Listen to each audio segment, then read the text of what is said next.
বাসায় যখন নতুন কোনো কিছু বানানো হয় তখন সেটা আপনাদের সাথেও শেয়ার করতে ইচ্ছা হয়। আসসালামু আলাইকুম, আমার রান্নাঘরে আপনাদের স্বাগত জানাই। চমৎকার এই নাস্তাটি কীভাবে বানিয়েছি সেটাই শেয়ার করছি, চলুন। প্রথমে রুটিটা বানিয়ে নিতে হবে।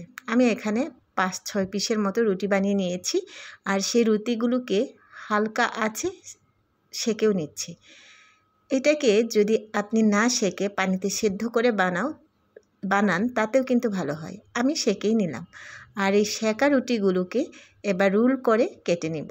ঠান্ডা হতে দিয়েছিলাম অবশ্য, সেঁকার সাথে সাথে তো আর কাটা যায় না, গরম থাকে, তাই ঠান্ডা হতে দিয়ে এটাকে রোল করে কেটে নিব ছোট্ট ছোট টুকরা করে।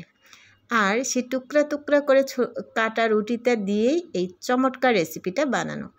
তো বাসায় এই রুটি বা হচ্ছে অন্যান্য কিছু তো আমরা প্রত্যেক দিনই খেয়ে থাকি। যদি আলাদাভাবে একটু বানিয়ে খাওয়া যায় তাহলে মন্দ লাগে না, বলুন। এই যে কেটে নিলাম 1 প্লেট স্পাগেটি, বড় টাইপের নুডলস আর কি, হোমমেড। তারপরে এখানে আমি যে সমস্ত উপকরণ ব্যবহার করব, একটু সবজি নিয়েছি আর হচ্ছে ডিম। এই উপকরণগুলো দিয়েই রান্না হবে। 2টা ডিম নিয়েছি ভাজার জন্যে, তারপরে আবার একটা সেদ্ধ ডিমও দিব, কিন্তু 3টা ডিম দিয়ে আমি এতটুকু নুডলসটা রান্না করছিলাম। ডিমগুলোকে শুধুমাত্র লবণ দিয়ে ভেজে নিচ্ছি।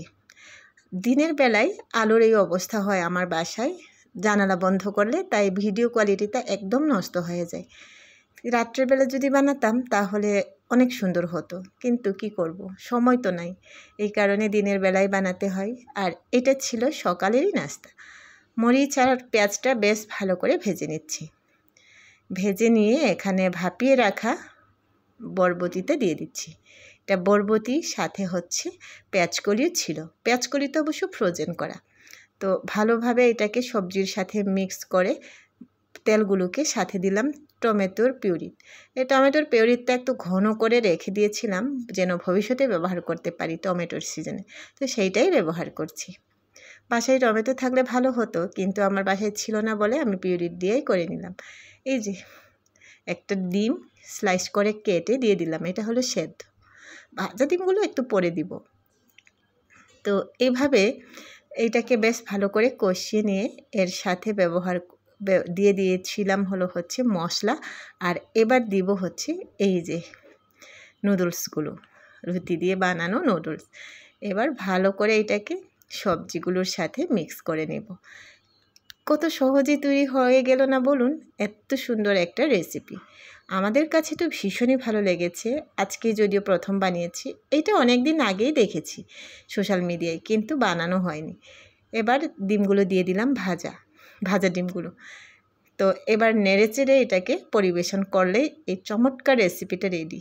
তো কেমন লাগলো আমার আজকের এই রেসিপিটা কমেন্ট সেকশনে অবশ্যই জানাবেন। যদি ভালো লাগে একটা লাইক, একটা কমেন্টস করে দিবেন।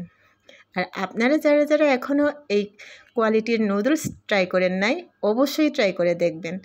ভালোর কিন্তু মন্দেরও ভালো আছে, সেই টাইপই হয়েছে।